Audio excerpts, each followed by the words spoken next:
Ladies and gentlemen, welcome back to the Whatnauts Reactor Corps number 36. This week we will be talking about Loki episode 5, Journey into Mystery. I'm super excited to dive into all of that one. My name is Kyle Springer and I am joined by Melissa Wilkinson. Melissa, how's your week been? Hello. It's been fine. I'm back in my office now. I have to adjust to having headphones in like 8 hours a day. Which I haven't had to do when I work in my own bedroom by myself. Yeah, see, I have the like smaller headphones for personal stuff because as much as I love these big ones, they're terrible for like extended, like long periods because they push in on your ear, they indent the top of your head, all sorts of stuff. They don't have the little like Loki horns that everyone else has on this show. You gotta get them, right? Wouldn't that be sweet if they had like a little Loki horn thing that came out right there? Be good, be fun. I want Loki horns, but you can put beers in them and drink out of them through a long straw at a baseball game. Yeah, sure. Before we dive into Loki for this week, we want to give a big shout out to our Patreon supporters at the $5 tier and above. So thank you, Sam. We appreciate you. We love you a lot. Thank you so much for supporting us. Quick shout out to some exciting things that we are doing on our other shows. We are covering the time travel show Dark on the review show. Go check that out. We've done the first 2 seasons already, and we are about to record season 3. Or we're about to cover season 3. We're not the ones making it, but not us. Yeah, well, it will be us on the podcast. Anyways, it's neat. You should go check it out. But Melissa, let's dive into episode 5 of Loki. What did you think? This was very exciting. Packed with so much action.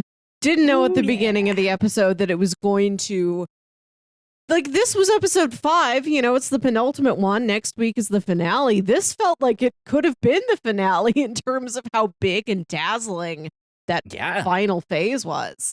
Yeah, I mean, there has to be a little bit of a come down, right? On the tail end of the finale. So yeah, I think this was one of the big moments that we will get here.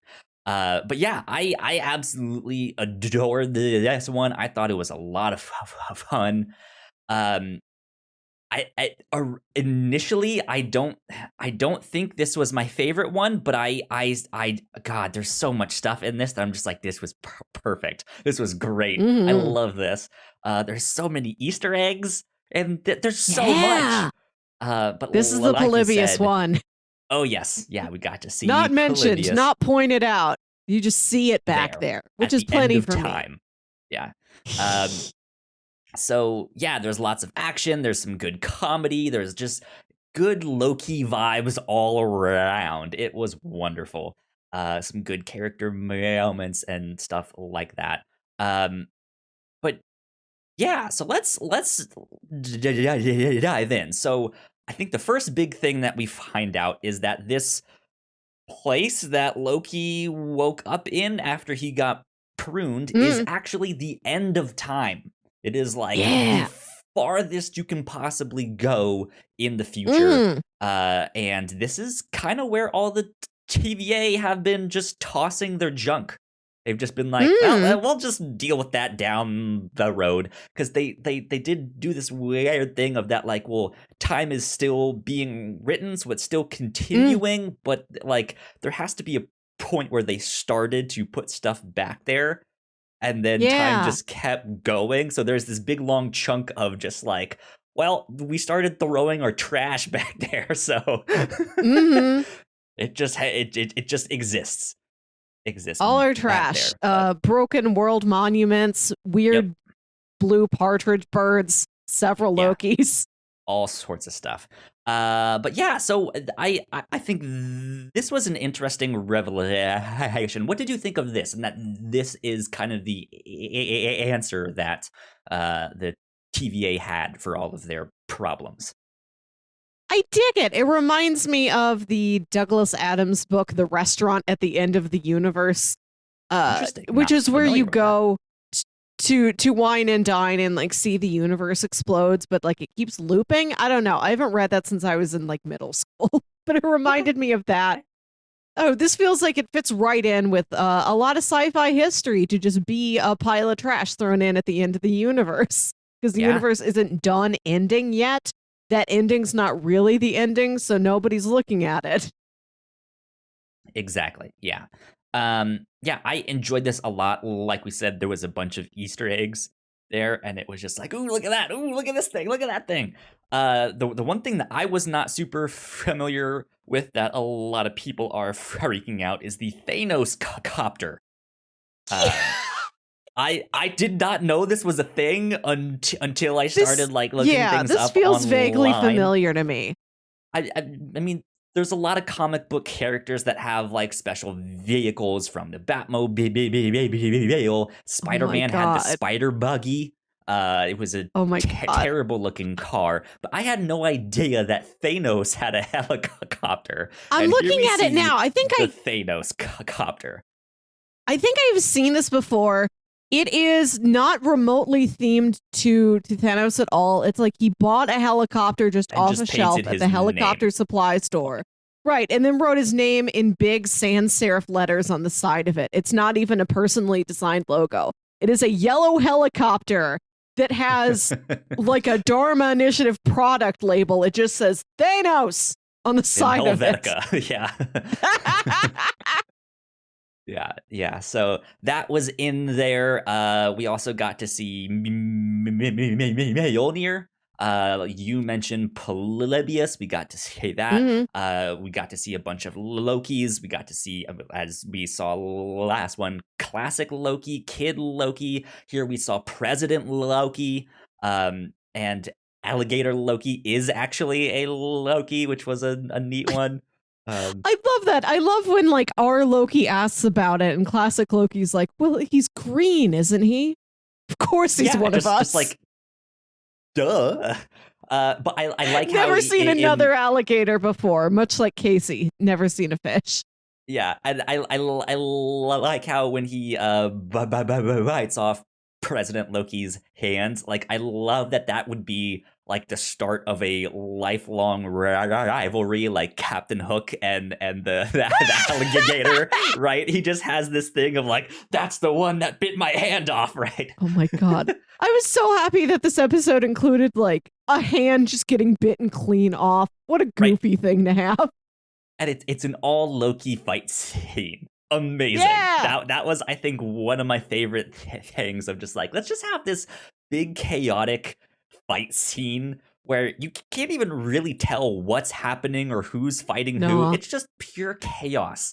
And it's so much fun though, because it's just like, this is all Lokis just fighting other Lokis. I dug it. Bunch of Lokis, maybe some general wasteland wanderers. I don't know if every background hooligan was a Loki too. I love that our Loki's like not even participating, not interested. He watches this go down and he's like, I don't have time for this. And he's just like, whoops, let me get out of the way here.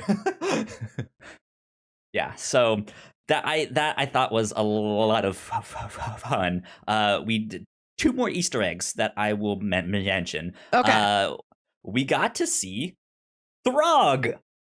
We did. Throg there he was amazing. I did not expect that at all. He was buried underground in a jar, and he was just trapped inside there, and we could see him, and it was just like, no, save him! What are you doing?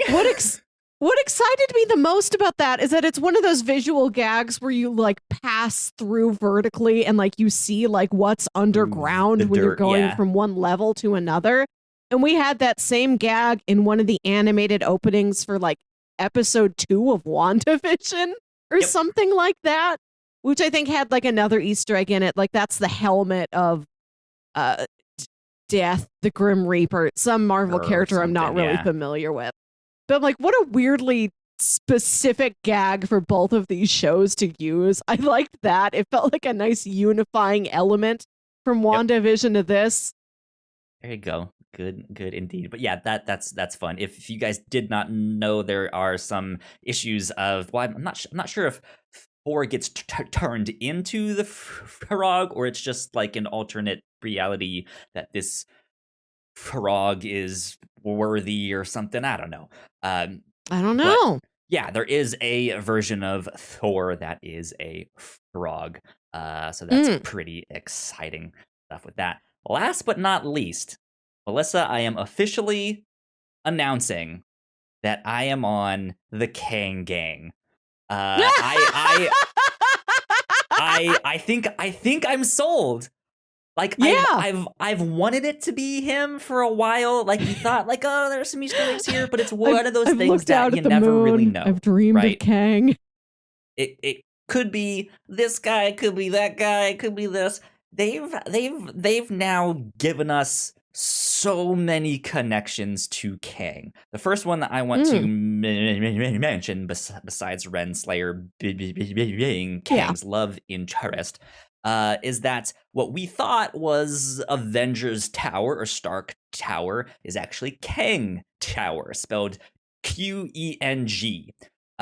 This is a side of the Marvel universe that I was not super familiar with, so this is something I discovered after. But apparently that is the company of Nathaniel Richards, who then turns out to be Kang the Conqueror that we know, and so it's just this like weird connection that's like, oh, that's Kang, like there he is right there.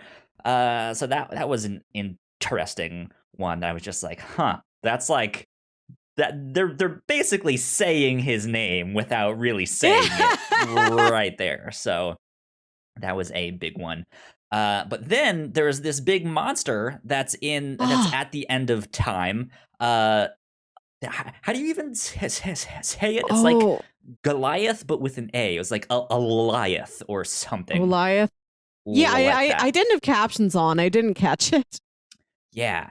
It's spelled with an A, but it's spelled a little bit funky in my opinion. It's a big cloud wolf. Yeah, like a purple cloud monster that just like eats things. And yeah.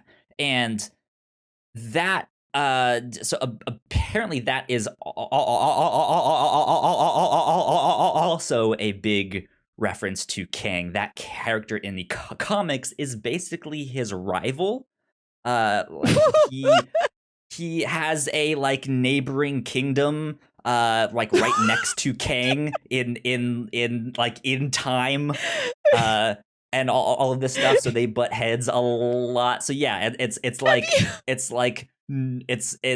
he is Newman to Kang. You know what it is? Goliath? Have you seen that screenshot of The Simpsons where it's a newspaper, and on the newspaper is a picture of Grandpa, and the headline is "Old Man Yells at Cloud"? Yeah, it's that. Kang yells at Cloud. How dare you, Goliath! But yeah, Goliath so it's just is very cool. Looked incredible. I loved it. I'd never heard of this thing before. It was so fun. It reminded me of there's also a cloud monster in the James and the Giant Peach movie. It reminded me of that. It reminded me of the Nothing from Neverending Story. There were a lot of old like things that just happen to mirror sci-fi fantasy stories I'm familiar with from my youth, and I'm like, it feels like I'm putting on a warm blanket, just like Loki. You're missing the big one. Looks like that purple cloud version of Galactus that we got in that terrible Fantastic Four movie. I haven't gotten to it yet. I will. Don't talk me out of it, Kyle. Don't even open your mouth. I'm going to see it. We put a lot of hard work into the shows that we make, and yes, we make multiple different shows here at the Whatnauts, and we'd love it if you would check them all out. You can find out more information on our website at thewhatnauts.com, as well as your favorite podcasting platform of choice. When you type in the Whatnauts, all of our shows will pop up right there. Just don't forget to give us a nice rating and review if you like the shows. If you want to support what we do here at The Whatnauts, patreon.com/The Whatnauts is the best place to do that. You can support us for as little as $1 a month. You can get all kinds of exclusive content at the $3 tier. You can also get a shout out and thank you on all of our shows at the $5 tier. You can support us on Twitch by subscribing to our channel at twitch.tv/The Whatnauts, and we would love to have you all join us for our live streams and talk with us in the chat. And lastly, we have merch. If you want to grab yourself a shirt or a sweatshirt or a mug or something else, go to thewhatnauts.com/store to pick up some merch today. So we got a giant purple cloud thing that is protecting the end of the universe. And the Lokis kind of put it together that this is protecting like the gateway to get to whoever is behind the curtain. Before we get to that though, Sylvie, Prunes herself, is kind of one of the big revelations. Just shocking on a whim, like I'm gonna risk it, and stabs herself with the thing, and then ends up at the end of time, and ends up running into Mobius, who's also at the end of time, and in a pizza car, and ends up teaming up with the Lokis to go take down Alioth. And their whole plan is to enchant him. What did you think of that whole situation here? What's going on in your mind with that one? I dug it. I was happy that they were all there together. I was initially confused. I think I was confused and thought this was a limbo for Lokis only, because we didn't see anybody else there who wasn't a Loki. And I'm like, nobody's questioning the fact that Mobius is here, but I think I just had it wrong. It's a general purpose limbo for anything they want to shove under the bed.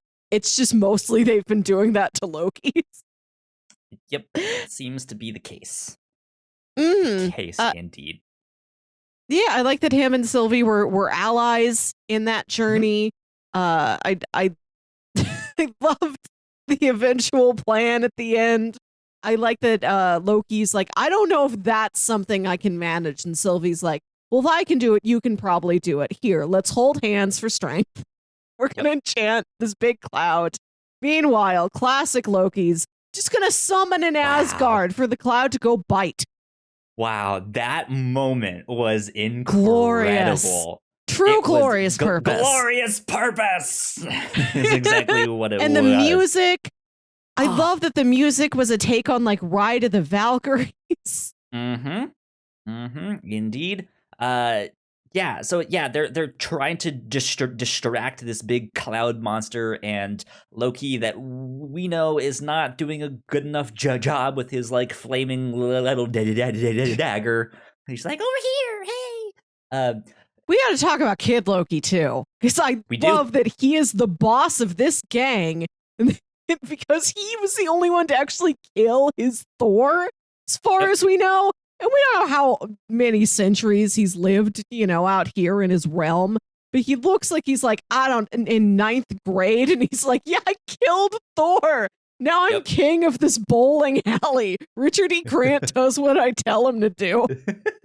It's wonderful, wonderful stuff. But yeah, so they're trying to distract Alioth so they can sneak around behind him and enchant him when he's not looking. And they need a distraction, so the Loki we know tries to go do that, but he's not distracting enough. So it turns back to Sylvie, looks like it's about to eat her, and that's when classic Loki summons Asgard. And wow, that scene was just amazing. That scene was so cool. Just to see like, oh, he's like making he's going extra, and then being like, oh no, he's making Asgard. Like, there's the whole bridge, there's the whole tower, the whole all that stuff. I was like, this is awesome. This is so cool. Good to see it again.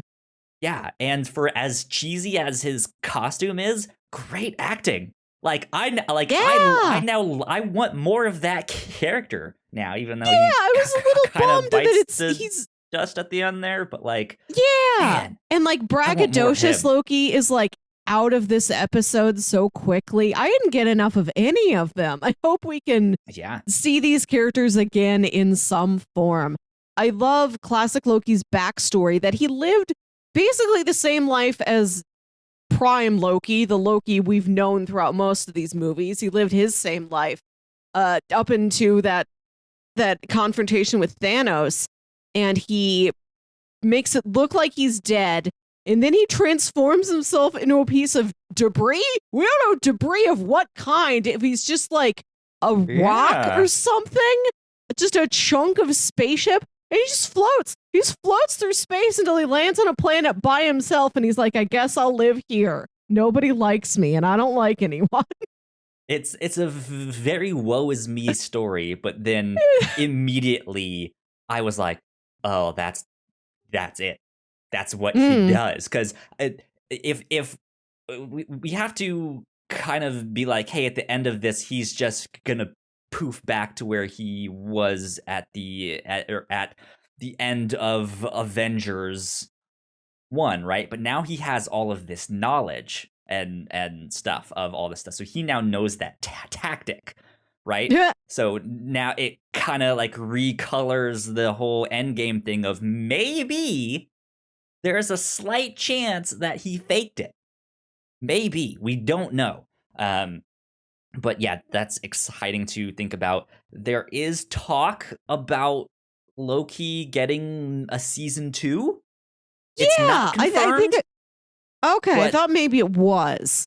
it seems very likely is Okay. what the thing is, and I think one of the producers was interviewed recently and was like, hey, of all of the like Marvel shows that we've done or we're working on, this is the one that is like we can probably do a season 2. And I think they said that it was made with a season 2 in mind in case they choose to make one. So it could be something where like, hey, after the events of Endgame, Loki like pops his head back up and is like, is everyone gone? Yeah? Okay, I'm gonna go meet my friend Mobius over here and have more adventures, because I would love to see more wacky timelines and more Loki variants and stuff like that. I think that'd be wonderful. I love the characters in this show. It's my favorite of the shows so far, and it's the shortest of the shows so far. I want more of many characters. I want more Agatha, etc. I gotta get more Mobius, more Sylvie in my life. Renslayer's fascinating. I want more Miss Minutes. I want more everything. This is a show like I feel so attached to. Absolutely. So yeah, I'm all the way on board the Kang gang. That's who I think is going to be behind the curtain. I think if I see, well, here's the thing. If they reveal him, I don't think it's gonna be a big fight scene. Like, he's not gonna go fight Kang or stuff like that. I think I to be honest, I don't know if this is going to be a satisfying ending. My thoughts are all over the place with this stuff, because on one hand, I think I think this would be an interesting place to show Kang. But if he is also the big bad of this, I don't know how much that takes away from Ant-Man or stuff like that. Like, I guess they could do both, because we know Kang is going to be in that. I don't know exactly what's going to happen there, but I also have a feeling deep in my gut that Sylvie might not make it. Oh no, but I love her. I love the two of them together. I do too, but I have this gut feeling that she's gonna sacrifice herself or bite the dust somehow. I don't know why. See, I feel like that's something we just did. Like, that's what WandaVision is like, oh, you found someone who you truly love and they're gone now. And you have to figure out how to move on from that. Stop doing magic stuff. Just live. Like, I don't want that to happen again, that it's like, I think yeah, I've found a true soulmate. Whoops, they're dead. Yeah. But then, I mean, with Loki now having the knowledge of all of this time travel stuff, it could be one of those things where they go back in season 2. Is what we see in the finale of Loki, is that a projection that they did the duplication thing of, that we don't like? They've introduced that power. I don't remember exactly what they called it, but that could be a thing where, like, in season 2, he goes back to save her and switches her out with the, this projection or something like that.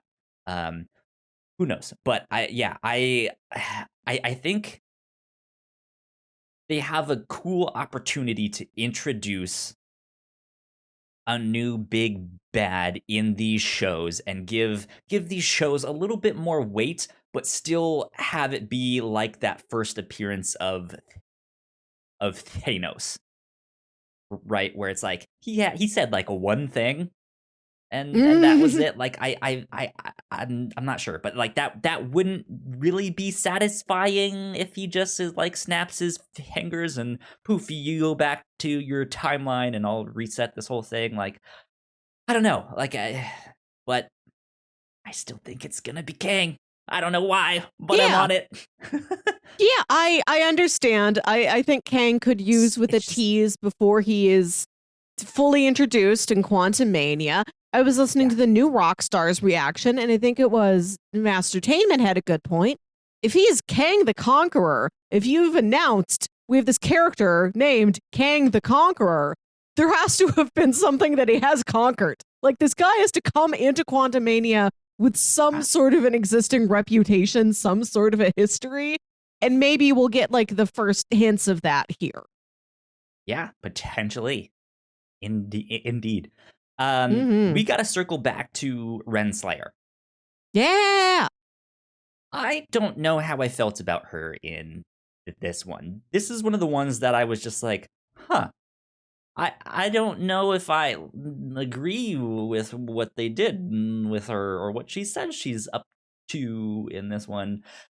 So we get this idea, we get the impression that she is now also or not is now, but has also been lied to about the TVA, and that she knew it. And it's not this idea that she is holding this secret and covering it up, but she is doing all of this to find out who it is. And I don't know if I buy that. What did you think?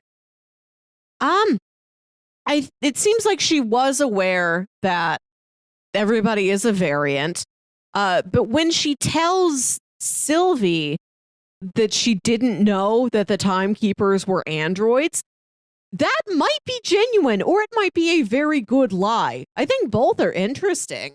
I like the idea that she is the biggest secret keeper in the TVA. She knows the most, but she still doesn't know everything. And there's stuff she doesn't know that she doesn't know. Yeah, like it may have just been a thing that she went down to help her convince Sylvie to, like, hey, let's not fight, let's figure this out and go, because she did try to be like, hey, we're actually on the same side. So it may have just been a ploy to do all of that and get her on the same side. Didn't end up working, so all of that stuff. But there was just, like, I don't think Sylvie should have been convinced as easily as she was by that, but I think there was something convincing about it that isn't sitting right with me, of like, hey, if this is actually the case and she is trying to kind of play both sides here and figure things out while also, like, not causing chaos in the TVA, I don't feel like they hinted at that through the show. Like, they didn't really set that up, that these were her motivations. But it just didn't sit well with me there. Yeah, we don't know anything about her. And TVA agents really don't have much of a personal life to begin with. You know, if we have this premise that they're like, oh, you were born for the TVA. You've lived your entire life in this complex of buildings. She was a hunter before this. We know that. And we know she's a pin from a high school.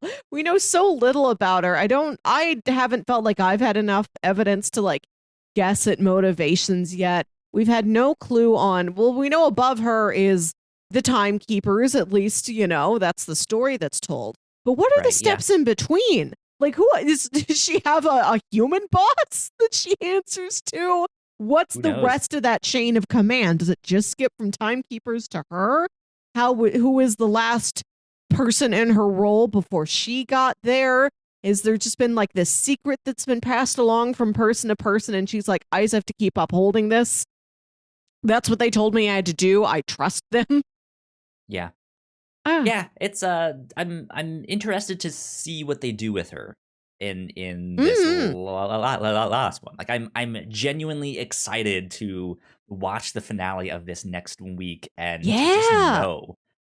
Like I felt like by this time in both WandaVision, well, I guess WandaVision, we had so much speculation that it was just like, oh my god, what's gonna happen next? But like Falcon and Winter Soldier, I think we tempered our expectations, and I wasn't really expecting any kind of big revelations in that finale. Yeah, and that was a show with much less mystery to it, much less mythology. Yeah. And this, man, I genuinely have no idea what they're gonna do, and I love that. I want to know so bad. This is like, it's killing me. I want it to be Kang, but I don't even know if that's like actually a thing. So who knows? We'll see. Oh yeah, this episode 5 brought in a lot of stuff that I wasn't expecting. I didn't know was going to be here. Like again, I was listening to the new Rockstars reaction, and they're like, we had no clue that Big Shadow Wolf is in this. That's a big thing to keep hidden here. That opens up a lot of implications. What else have we had like zero hints of? Not a single promo clip anywhere, like zero evidence. And it's just going to spring on us in this final episode. I'm excited. I think we're going to have like good answers to the mysteries. This has been a very well reined in, like well contained show. It's doing a lot, but I think it knows how to manage the scope of what it's doing. And I trust that we'll get great character journey resolutions in the final episode too. Like I loved what this episode did with Loki and Sylvie's relationship. I think those two are sweet in however their relationship goes, platonic or romantic. They're in a weird little boat over there, but I like to look over at the boat and see them in it together. Absolutely. Melissa, I'm excited to find out how it all ends next week. But in the meantime, where can the people find you on the internet? One final thing. I just want to say, we didn't mention Lady Sif in last week's episode. I just want to say that was cool, and it was nice to see her again. Yep. Shout out to Lady Sif. Thanks, Sif. You can find me on Twitter and Instagram at Wilkywit. That's WILKYWIT. And listen to my other podcast, Saturday Morning Obscurities. And if you guys want to stay up to date with me, I'm at Yo Kyle Springer on Twitter. If you guys want to stay up to date with all of the stuff that we do here at the Whatnauts, we are at the Whatnauts on Twitter. So go like, share, subscribe. You guys know the deal with all of that. And don't forget that Black Widow comes out this weekend. We will be back this weekend sometime doing a reaction to that. I'm not sure exactly when, so follow us on Twitter and you will find out. That being said, though, we will be back next week for the finale of Loki. I'm stoked. We will see you all then. Bye. Bye.